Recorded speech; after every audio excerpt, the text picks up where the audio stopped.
Hi, everybody, and welcome to one more brand new episode of Back to Basics. And I say brand new because if you skip ahead, you'll see that it's actually not going to be the two of us talking because we are actually just splicing into an episode of our other series, Untitled, which covered this exact passage in complete and intricate detail already. So in order to celebrate the occasion of us doing an introduction to an episode that we don't even have to bother recording, I will introduce myself. I'm Pastor Don, for those of you who aren't familiar, and also why. And joining me is the biblically accurate angel, Courtney Fraley. Biblically accurate commentator. Yes, exactly. You may notice all the eyes because angels are Lovecraftian monsters that don't exist within our space-time continuum very well. That said, today we are going to be leaning into the first chunk of Genesis chapter 19, which is verses 1 through 29. Now, we have already, within our community, kind of discussed this one to death. This came up as the topic for our Bible study back at the beginning of November, which by the time this episode is airing, I think we're nearing the end of November, so the beginning of this month. We talked about it in our Bible study, and because the Untitled video series is running parallel with the Bible study, it's also discussed it. And honestly, we didn't think we needed to have three separate occasions all kind of talking about the same passage. So what we're doing is we're here to say, hi, how you doing? We're going to give you a nice happy wave. And then what we're going to do is we're going to just cut over to the Untitled video, which I've also spliced into this one. So if you've already seen the episode of Untitled dealing with this, you can go ahead and skip past this in the playlist and go on to the next one, because it is literally the exact same video. Because we said everything that needs to be said there, and we don't really need to dig into it any deeper. We've kind of covered all the ground pretty well. If you haven't seen that, then you don't need to page over to Untitled's playlist because we put the video here for your convenience. Go ahead and watch that as we make jokes about it and generally have a good time. We'll see you at the end of the video for a little bit of a goodbye, and then hope you have a nice week.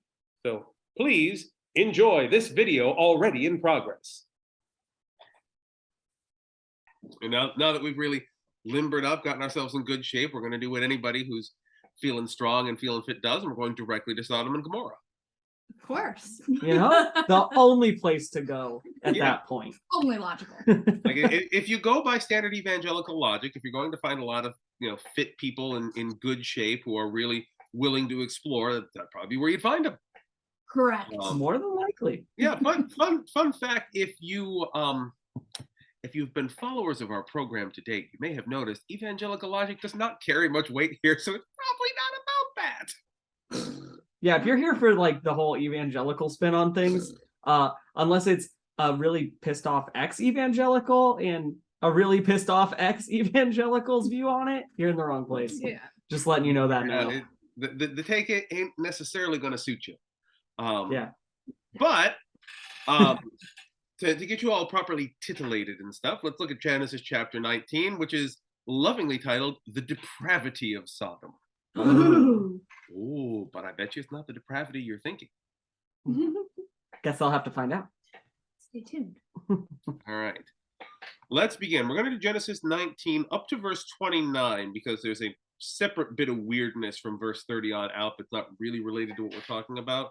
I'm sure we can tackle that on another date if people want to see it. For now, we're going to focus on Sodom, Gomorrah, the various cities of the plains, fire, brimstone, and pillars of salt and whatnot, which begins with chapter 19 and goes up to verse 29. So I shall begin with the reading of the word of the Lord. Be about it. The two angels came to Sodom in the evening, and Lot was sitting in the gateway of Sodom. When Lot saw them, he rose to meet them and bowed down with his face to the ground. He said, "Please, my lords, turn aside to your servant's house and spend the night and wash your feet, and you can rise early and go on your way." They said, "No, we will spend the night in the square." But he urged them strongly, so they turned aside to him and entered his house. And he made them a feast and baked unleavened bread, and they ate. But before they lay down, the men of the city, the men of Sodom, both young and old, all the people to the last man, surrounded the house. And they called out to Lot, "Where are the men who came to you tonight? Bring them out to us so we may know them." Lot went out of the door to the men, shut the door after him, and said, "I beg you, my brothers, do not act so wickedly. Look, I have two daughters who have not known a man. Let me bring them out to you, and do to them as you please. Only do nothing to these men, for they have come under the shelter of my roof." As if his daughters hadn't. But they replied, "Stand back." And they said, "This fellow came here as an alien, and he would play the judge. Now we will deal worse with you than with them." Then they pressed hard against the man, and Lot came near to the door to break it down. Or then they pressed hard against the man, Lot, and came near to the door to break it down. But the men inside reached out their hands and brought Lot into the house with them and shut the door. And they struck with blindness the men who were at the door of the house, both small and great, so that they were unable to find the door. And then the men said to Lot, "Have you anyone else here, sons-in-laws, sons, daughters, or anyone you have in the city? Bring them out of this place. For we are about to destroy this place, because the outcry against its people has become great before the Lord, and the Lord has sent us to destroy it." So Lot went out and said to his sons-in-law, who were to marry his daughters, "Up, get out of this place, for the Lord is about to destroy the city." But he seemed to his sons-in-law to be jesting. When morning dawned, the angels urged Lot, saying, "Get up, take your wife and your 2 daughters who are here, or else you will be consumed in the punishment of the city." But he lingered. So the men seized him and his wife and his 2 daughters by the hand, the Lord being merciful to him, and they brought him out and left him outside the city. When they had brought him outside, they said, "Flee for your life. Do not look back or stop anywhere in the plain. Flee to the hills, or else you will be consumed." And Lot said to them, "Oh no, my lords, your servant has found favor with you, and you have shown me great kindness in saving my life, but I cannot flee to the hills for fear the disaster will overtake me and I die. Look, the city is that city is near enough to flee to, and it's a little one. Let me escape there. Is it not a little one? And my life will be saved." He said to him, "Very well, I will grant you this favor too, and will not overthrow the city of which you spoke. And hurry, escape there, for I can do nothing until you arrive there." Therefore the city was called Zoar. The sun had risen on the earth when Lot came to Zoar. Then the Lord rained on Sodom and Gomorrah sulfur and fire from the Lord out of heaven, and he overthrew those cities and all the plain and all the inhabitants of the cities and what grew on the ground. But Lot's wife behind him looked back, and she became a pillar of salt. Abraham went early in the morning to the place where he had stood before the Lord, and he looked down towards Sodom and Gomorrah and towards all the land of the plain, and saw the smoke of the land going up like the smoke of a furnace. So it was that when God destroyed the cities of the plain, God remembered Abraham and sent Lot out of the midst of the overthrow, when he overthrew the cities in which Lot had settled. So, stuff happened. Yeah, lots of stuff happened. Yeah. Lots and lots and lots of stuff, no pun intended. Right. Right. Yeah. A little Yeah. bit intended. So, before we dig into the theological implications of how we've massively misread this passage over centuries, Right. I'm going to go ahead and throw out one piece out here that really just kind of tickles my fancy. Had to be about 6-7 years ago. I was reading an article. I think it was in Astronomy Today, actually, but it was something on astronomical sciences that had kind of teamed up with some archaeological research and discovered evidence of a cometary impact in the Middle East, roughly about the time that we've attributed to Sodom and Gomorrah. And it wasn't actually in the Middle East. The cometary impact itself was like northern India, Pakistan, or something like this. So it wasn't like anywhere near this area. But they did the rough calculations over it and realized that a low altitude, low angle approach, which is what they assumed the comet had, would have had it passing pretty near to the ground in a straight line over Sodom, Gomorrah, and the various cities of the plains, like, you know, Edom and all these other ones here. And what would have happened is there would have been atmospheric sulfur and other things that would have basically just crispified this chunk of land. And particularly if, like, the atmospheric explode, like, it goes through the atmosphere, does some burning, but it hits like certain explosive points. And so if one of those points happened directly above these cities, whoosh, you have a chunk of stuff that happens. So it is not impossible that this was actually a thing that happened caused by actual stellar phenomena. So, like, the actual obliteration of the actual cities of the plain is a thing that may actually have happened. Maybe. Actually, factually. So, and this is not to say that, oh, therefore God wasn't involved. This is to point out the fact that God's involvement is not usually involved the overthrow of nature, but involves the connection of nature. And to go beyond that, our interest here isn't in the how of it. So the mechanics of and God rained down fire and sulfur from the Lord of heaven. I don't give a crap about that part. Like, I mean, like we've envisioned that religiously for years as, you know, God Almighty kind of opened the trapdoor on the bottom of heaven and just started chucking old sulfur down there. Okay, what really happened is it was a comet and maybe some asteroid fragments and, you know, breaking the sound barrier just right. Like there were real relativistic mechanics involved in that, but we're not interested in the how of it. We're interested in the why. Why those cities? Why that time? Right. And incidentally, flash firing carbon will often produce like sodium pillars, and humans are carbon based. So, like, I mean, I'm not a scientist, but that does seem to line up at least, you know, squint, if you will, a little bit for biblical accuracy. That does seem to line up pretty reasonably well. If you were a little too close to that flash, you might have gotten a little saltified. Yeah. It could have been ash, you know, more than salt, but of course, like he's not gonna go touch it. How you gonna know? Right. Yeah, I'm pretty sure he didn't walk back and give it one more lick for good time's sake, you know. Right. Like, let me No, make my sure poor wife, lick. that's salt. Yep.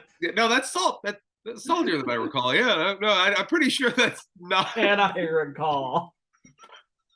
Pretty sure that's not what Lot was doing. No, I'm quite certain that's probably not what happened.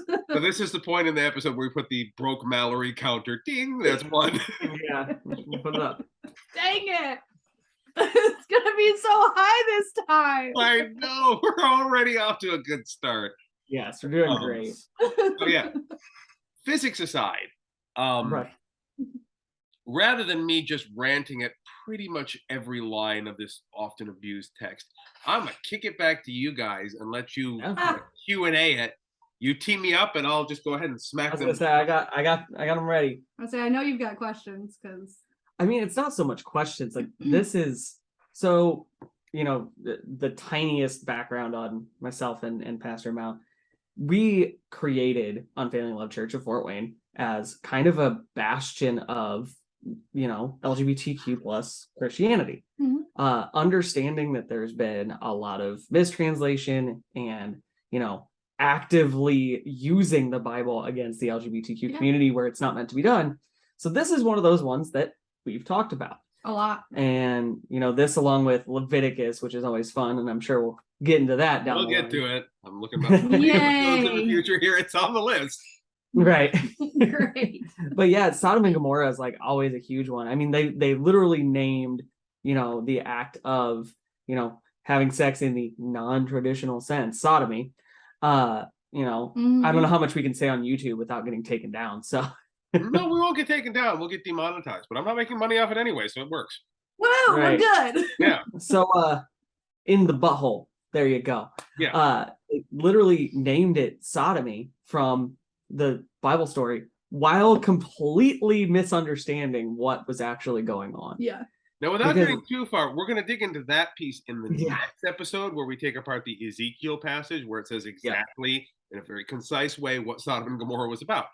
We'll talk about that a little bit later, but a nice little preview for that is that if you want to be technically accurate to the sin of our sister Sodom here, it is not accurate to call people who prefer visiting through the back entrance. It's not appropriate to refer to them as sodomites, but Republicans, on the other hand, totally fit the bill. Anyway, you want to know more about that one? Watch next week. Yeah, stay tuned. This is our shameless plug for our own episode. Speak for yourself. I have no shame. Anyway, reeling it back to where we were is, you know, we hear these, you know, being part of the LGBTQ, you hear these verses. I'm pretty sure we had a sermon on this right before we left your family church. Yeah, and it was just like, and they really hammer home that, you know, there was the, you know, homosexuality going on, and clearly that's why they were, you know, taken out. And like you said, we'll cover that in more fullness next week, but that's just always what people focus on here. They don't focus on what was going on. And specifically, as I've heard it at least, where is it? Yeah, it's verse 5 that I hear brought up a lot.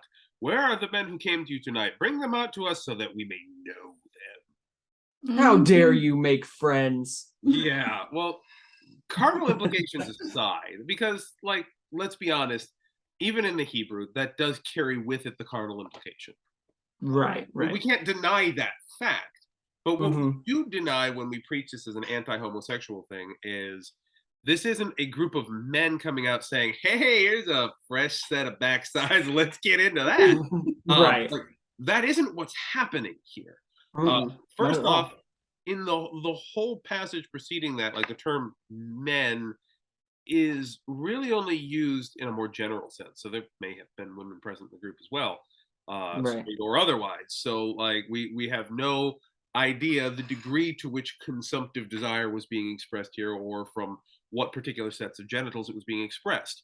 Right. However, there is a practice that was common in Sodom, that was actually common in most of the ancient Israelite world. It was common in the Greek word as well, which is going to keep coming back again and again and again, which was the use of sexual penetration as a means of physical oppression rather than sexual Mhm. gratification, Yep. as a means of demonstrable physical abuse to put someone in their place, Mm-hmm. a Yeah. means of showing dominance. It was using something that was created for a loving purpose as an abusive tool. Um, and that is the intent here. Like, this is not the only time this happens in Sodom and Gomorrah. It's not the only time it happened in the ancient Middle East. You know, foreigner comes to town, like, all right, well, it's time to show these foreigners who's boss with our Mm-hmm. dicks. Right. Yeah. Like, no, that, thank you. that Pass. was, you know, that was the cultural equivalent of forcing people into orange picking jobs. You know, like Mm-hmm. like we're going to show you your place in our society, and we're going to do it by holding you down and doing unspeakable things to you against your will. The violation of consent as a form of abuse. Right. Exactly. That's the key cultural piece to understand before going into this. Because if you don't understand that, then this whole passage comes off like, well, God hates butt sex. Yeah. Right. Like that clearly that's what it is. Which, setting aside that we're dealing with two angels here, we don't, and like we're using male pronouns because that's just kind of what we've always done when gender is Yeah. undefined, because Right. we're not great at using gender indeterminate language even today. So Mm-hmm. What? No way.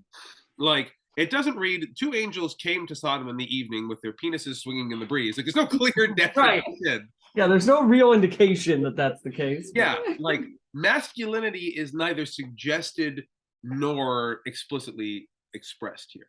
So we're Right. dealing with angels. So there is Yeah. a whole lot of like mental twisting you have to do before you even get to male on male sex as being a component here. Yeah. We don't know that they're male. We don't know that they're human. In fact, we explicitly know that they're not. Right. So, Yeah. you know, before we even get to anything else, like, this isn't really a male on male act we're discussing here. This is a violative, non consensual act as a means of expressing social dominance that we're talking about here. Which, if you're, you know, a conservative evangelical, you for some reason can't separate from a loving homosexual relationship. And, you know, in the interest of saving one to spite the other, it's definitely not a lesbian relationship, so you can throw that right out. Right. There you go. All good. Yeah. Like, we can guarantee you here that even in the most conservative reading of the text, there's at least one male partner involved. So, you know, lesbians, y'all cool. There you go. Yes. Hey.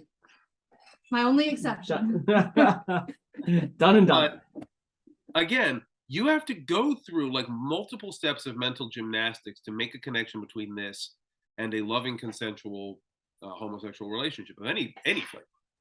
Right. And yet, these are the people that say that they're reading the Bible literally.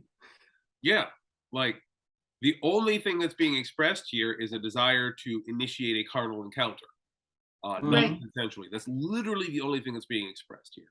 There Right. are no Consent gender is lines always expressed. key. Yeah. Yeah, we said it before we started recording. Consent is important Yes. every time. Every time. Yeah, and like one of these days we'll have a conversation about the story of Onan, and I really got to drive home the point that, like, literally the whole point of the Bible, anytime it talks about sex, is that it's driving home the idea: consent, consent, consent, consent. You know, Yeah. Consenting. the beard is not the only thing that Jesus has in common with Will Riker. Let me be clear. Deep cut Star Trek reference to Will Riker as a consent fetishist. Anyway, moving on. I was just gonna let it go, but you had to explain I it. love the little explanations afterwards. That's it's the best part. As a pastor, I have to concede to the fact that maybe not everyone in our listening audience is a Star Trek fan that understands the sexual proclivities of one William T. Riker. But again, this many episodes into the series, are they not? You may have picked up a thing or two by now. You got something there. Anyway, so that's our kind of like our end, I think, chunk out of this first paragraph ish here. Has basically been like, yeah, this wasn't like a homosexual city. Like I've heard that put out a lot of times before, the idea that like Sodom and Gomorrah were 100% homosexual cities, that there was nobody straight in the city. And I gotta be honest, I have no idea where in the hell that one's coming from. Yeah, that's insane. You have entire cities that are all gay. Like, I don't think like I don't know if y'all understand biology, but if that were the case, how does verse 4 work? But before they lay down, the men of the city, the men of Sodom, both young and old. How do you get young people if it's a gay city? There's a couple things. Bringing them from all around. There's like a couple of differences between straight and non-straight relationships here, but I'm pretty sure that one of them is that only straight relationships are capable of genetically producing children. Yeah. They didn't have artificial insemination or other techniques back then. They really only had the bio standard. How does that happen? Yeah, right. Very carefully. many immaculate conceptions of men, apparently. Yeah, like there was no modern technology in those days except for turkey basters, I guess. Did they even have those yet? Did they have turkeys? Like, I'm sure they had turkeys. Audience poll. Did the ancient Middle East invent the turkey baster before discovering turkeys? Which came first, the turkey or the turkey baster? Leave it in the comments. That's it. That's our flavor text for the episode. Boom. Okay. Anyway, yeah, I want to drive this point home though. But if we look at like verse 8 on out, well, actually, verse 9 on out, because I want to talk about verse 8 separately. Holy crap, do I? Verse 9 on out, like, you know, stand back. This fellow came here as an alien and he would play the judge. Right away, we kind of see where Sodom is at. They're like, them foreigners. Right. That is immediately the twist with them is. That sounds familiar. Yeah, yeah. Which, of course, raises the question, what exactly did Lot have to do in order to be able to settle down in that city? For real.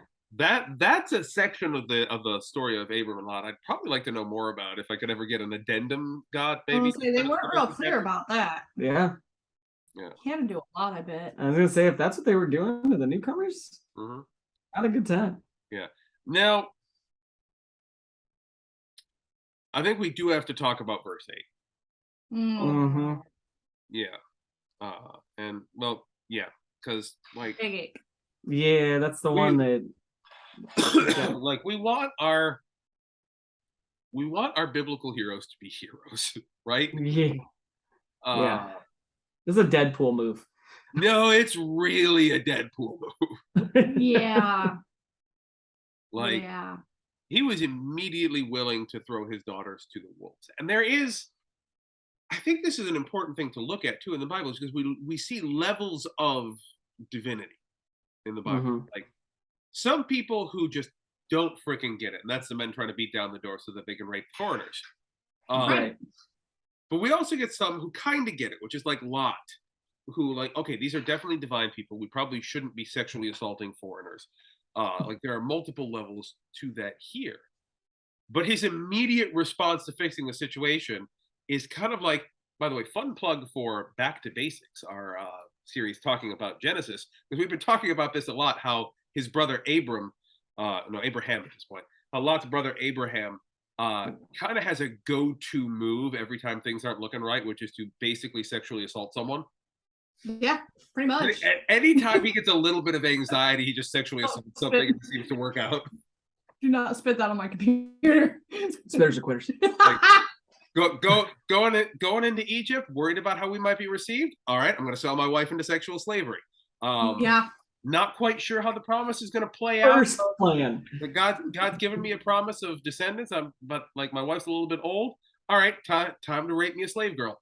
Like he immediately defaults to sexual assault, which is in the context of the time not a divine way of doing it, but definitely very in keeping with a human way of thinking.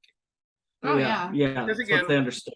for human civilization at the time, as we've discussed earlier, consent wasn't really a major factor and was something that God keeps trying to say, no, you should probably do that. So really, consent Still seems to not be some people's main factor. Right. So Lot is part way there. Like, Right. he's Mhm. not all the way good. He's not all the way bad. And most of the people in the Bible are like that. Like, just about every Mhm. biblical person we talk about. I'm sure in evangelical communities it's this way. I know it's been this way for me growing up as well. We like to have our biblical heroes be heroes. We like to think about great victorious King David, who definitely didn't creep on some chick across from the balcony and then kind of murder her husband. Yeah, not at all. Definitely like to think of Solomon the wise, not Solomon the guy who disobeyed every commandment God set for him and got super rich to the point that he torpedoed the United Kingdom of Israel. False. Never happened. Yeah, we like our biblical heroes to be heroes. So, like in this story, Lot's the hero, and so we read a passage like this, we're like, it just kind of glosses off our mind like it's got a perception filter on it. Right. Like, Right. but the thing That didn't is, exist. he definitely did that. Like, Lot was Yeah. definitely, Oh, no, please rape my daughters instead. Yeah. And to which this is why I think the angel's response after that is important, where they come to the shelter of my roof, but they replied, "Stand back," and so that like the angels are like, "No, get your ass back inside." Right. Like, what are you doing? Like, no, Lot, just no. You did your best. You're human, all right. Good, But good you try. suck. Good try, buddy. Let the big You're great, buddy. You had him in the first half, and then you just kind of went off the rails. Yeah. He's a little confused, but he's got the spirit. He's got the spirit. So, I mean, like, the angels are there to keep Lot from doing something terrible, but it's worth noting that Lot is not perfect here. And I know that not perfect and please rape my daughters is not exactly a linguistic. Yeah, not exactly the here, same line. but given the context of the time, like, you understand what I'm getting at here. It's like a square's a rectangle, but that rectangle ain't a square. Yeah, very much so. So Lot at this moment is like, he's trying to get there. He recognizes that these things aren't good, and he's trying to affect change, but he's still mired in the we don't care about consent or women or other people really kind of constraints at the time. So his operative solution is still pretty rapey. Yeah, it's pretty rough. Yeah. And so, but that is, I hate to say it, that's how change happens, is we don't go from all the rape to none of the rape. We go to marginally less rapey positions until we eventually get to where we're going, because we're human and we still all kind of suck. Yeah, really a lot. Yeah, there's a key part in talking about verse 8 that I've heard comebacks from less evangelical people, because again, like you said, they kind of gloss off of that because they're like, oh no, Lot had to be perfect. Mm-hmm. I hear this more from the non-believing part of kind of who we deal with, and they're like, look, you're in this story, it doesn't matter if you're saying that, you know, this isn't about homosexuals or whatever, it's still in your Bible, this man is offering his daughters as rape victims instead of these angels. It's not that much better. And it's like, but you have to go into verse 9. You have to recognize that God's servants, the angels, don't let that happen. Right. Yeah. Now They're out the door like, nope.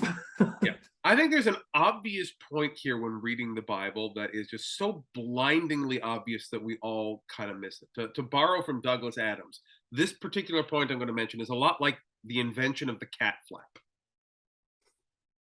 I can see you already know the passage to which I'm referring. The cat flap is something that is blindingly obvious. Of course, you would cut a hole in the door for a cat to get in and out.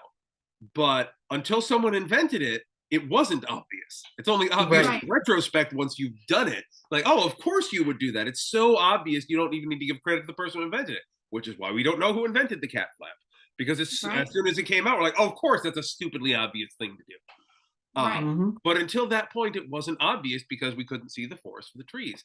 And what I'm going to say is kind of in that same category. So I want you to all buckle in for this one. All right, are we ready? That was perfect and in unison. And if you are listening to this on the podcast, you have missed out severely. Go to the YouTube right now. Even if you go back to the last 10 seconds. Buckling at chef's kiss. That was perfect. Thank you for We that. spent too much time together. My Lord.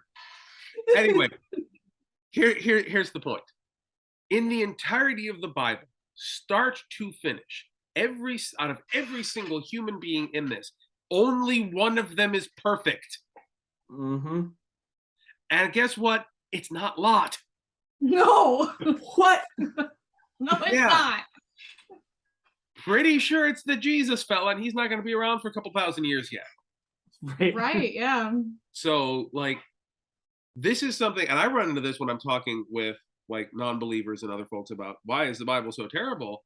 They're like, well, you've got your own biblical hero right here who's suggesting the rapist does. I'm like, yeah, because he's an ass. Right. Right. Because he's Not human a good and guy. Yeah, he sucks, man. He's marginally better than, Deadpool. like, this is a guy who chose repeatedly. If you go back into the previous like couple of chapters, this is a guy who on several occasions had the opportunity to go somewhere else and chose repeatedly to live in the cities of Sodom and Gomorrah. Yeah. Like, he's marginally better than his environment, but Lot's not a great guy. Not that bright. Like, he's a guy who looked at Sodom and Gomorrah and said, yeah, there's a community I can fit in with. I can make this work. I can change them. So he'd go down that road. Like, Spoiler alert, you can't. No. Yeah. That's and it's worth noting in previous categories or previous chapters as well, there's no indication that Lot's desire to settle there was rooted in a missional attitude at all. He just wanted a place to set up shop. Yeah, Mhm. You know, and he chose Sodom and Gomorrah. So, like, that's a good idea. you know, Lot worships the right God. He is marginally better than the people around him, but there is no caveat or claim made that Lot is necessarily a good person by any standard we would use today. Yeah. Right? It is, we don't deny God's presence in the story by denying the full goodness of and perfection of Lot. That's not a thing. Right. Yeah. Like, Yeah, it doesn't God have is- to be one in the Yeah, God is still present with profoundly broken and evil people. Otherwise, it wouldn't be God. And that's Right. what we see in a lot of these stories. Like, Yeah. Lot, we see as a lesser biblical hero. Okay, fine. We accept that he's Sodom and Gomorrah-ing his life away. Sure. So let's go up to a bigger biblical hero, Abram, who, as I mentioned earlier, uses sexual assault the way most of us would use a screwdriver. Right. Yeah. problem. Got it. Sexual assault. It's like, and modernly we're looking at, no, you want a screwdriver, wrong cylindrical object. Come on. Right, yeah. Man. Like, Yeah, I mean, you don't really think about that until you're breaking down passages like this of just like What, that he was such How? a toolbox? that. But just in general in the Bible, like how many times, like it is made clear of these are not perfect people we're dealing Right. with here. yeah. And These then are these broken people used by God for one specific purpose, but they're still human. And like when we revisit these passages and talk about how these people are broken, it's always like we talk about their brokenness in very sanitized ways. Like Abraham had his doubts. Like he wasn't Right. sure God would. Like, no, Abraham raped folk every time he got confused. Yeah, Abraham couldn't keep his robe on. Like, Is Yeah. this what I'm supposed to do? No. Oh. no, again, Is this what I'm supposed to do? no, assault is not the answer. Yeah, you can't just keep sexually assaulting things until life gets better. Yeah, Maybe if he does it enough times, it will be the right thing. here you go. That's Here you his go. theory. You can't keep trying to put the square peg in the round hole. There you Look. go. This is actually like, I don't want to get too far off of Sodom and Gomorrah into Abraham, but Abram actually is a really good example of humans misunderstanding what God has in mind. God says to Abram, I will make you the father of many nations. Your descendants will outnumber the stars in the skies. And you can just almost see Abram going like, I know how to handle this. Challenge I got this. accepted. Like, I have God, you are prepared. speaking my language. And God's like, no, right? no, just I'm gonna make Sarai have kids. Stop it. Yeah, right. Let's just be glad Viagra wasn't invented yet. Yeah. Let's Right. just For real. Oh my God, thank God for that. But seriously, like the humanity of our characters is something that is absolutely like central to understanding these texts. We're not looking for good people here. We're looking for what happened. So, Mhm. in the interest of making sure we don't run too long, from 12 to 29, we kind of talked about the potential of a comet asteroid impact. Was there anything else you wanted to pick apart from the actual destruction of the city, or was it just the gay stuff? I mean, it's usually my focus. It's fine. Or was it just the gay stuff?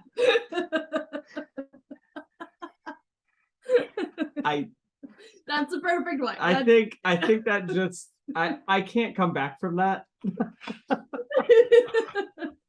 The perfect wording. I love it. Yeah, but I mean, no, I mean that's the thing is it with that kind of background information given at the beginning with the comet coming in, and it actually makes a lot more sense now of Yeah. like, and we've always kind of, at least within my relationship, not always personally, but we've always kind of had this understanding of why do we have to have science and faith working against each other? Right. They should be Right. together. We should be making sure that those work together, and that makes so much sense. Because if God's going to set science into motion, why would he not use it to do the things that needed done? Literally, the second sermon I ever preached in my career was on that exact topic. So I'm with you 1,000%. Yeah, I just it blows my mind how, like you said earlier, how many hoops that you have to jump through to just be like, nope, this was divine. It's like there's potentially explainable reasons as to why this happened and how this happened. And Why again, should- this is the key point here, is that the divinity of what happens here, the divine involvement, is not concerned so much with the mechanics of the event. Like the how of Mhm. it, it's just as divine if God opens the trap door and starts like just kind of chucking balls of rock and sulfur down there. That Right. is just as divine as incoming cometary fragments that the Enterprise happened to Right. miss from orbit. You know, Right. like both of those are equally divine. Fun fact, there's an episode of the new series Strange New Worlds that really wrestles with this. And if you haven't seen Anson Mount as Captain Pike, I would severely recommend it. Anyway, my point is the faith is not concerned with the what, it's concerned with the why. Like, was it God chucking rocks like tennis balls, or was it a comet? Is irrelevant to the fact that those cities at those times in that place, in the middle of that narrative with that timing. Why that? Like, time is just as much a dimension as space. That asteroid could have run smack dab into Michigan, and on a galactic scale, it would have meant nothing. Right. Like, that rock passed over that specific place in the Middle East at that time. That's the part where the divinity is. Then the timing of it, the orchestration according to the greater narrative. That's what concerns me. The how of it, yeah, of course it's explicable. Everything is, in the fullness of time, explicable. The orderedness of creation has nothing to do with mechanics and everything to do with what we would otherwise call coincidence, with timing. Right. Right. It's the bigger picture of like, how do these things all play together? If you look at one piece, you're not going to see the full picture. Yeah. Exactly. That's one person hitting middle C on the keyboard. Fine. Okay. Whether it's that magical note you hear drifting from a concert hall, or whether you're literally watching the hammer hit the string, it's still just a middle C. But when that middle C is played in the middle of a full piano sonata with complete orchestra, suddenly you realize that by itself, it's nothing. Like whether you see the mechanics or not. But when it's put together with everything, it becomes something greater than the sum of its parts. And that's how reality works. Exactly. We're not interested in the physics of how the violin is built. We're interested in the symphony. Exactly.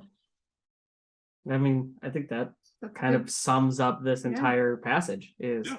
you can't take one part out of it and be like, the gays, and it's like, no. In the Oh. complete picture Okay. of what's going on here, the fact that there were, men in the house, because again, as you said, like the masculinity is not mentioned. Men. Like, yeah, exactly. And it's the fact that they're in the house, like that's the big deal. No. It's that there were people wanting to, sexually assault not just those men. They were ready to assault Lot's Everybody. daughters and Lot himself, because I mean they give that too of just like, Yeah. he wants to tell us what to do, we'll get him too. We got a There mob. was- We got enough for all y'all. Come on. Yeah, there wasn't any discrimination of who they were gonna turn on.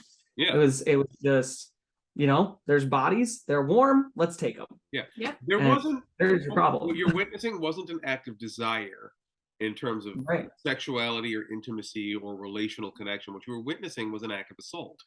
Like those. Yeah. If you can't understand that those are fundamentally different things, then there's something truly flawed with your humanity that you need to assess.